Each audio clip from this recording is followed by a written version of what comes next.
You ask Tiger to calculate. This deals with linear inequalities with one unknown. The final result is 3 greater than -2. Let's solve it step by step.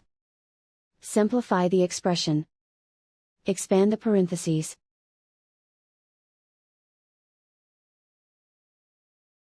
Multiply the coefficients.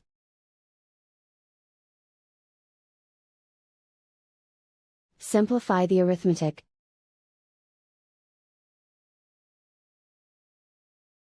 Group all y terms on the left side of the inequality. Subtract 4y from both sides.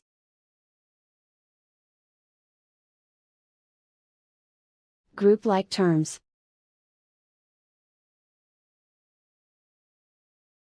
Simplify the arithmetic.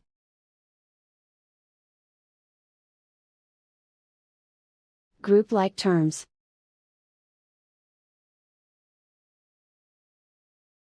Simplify the arithmetic.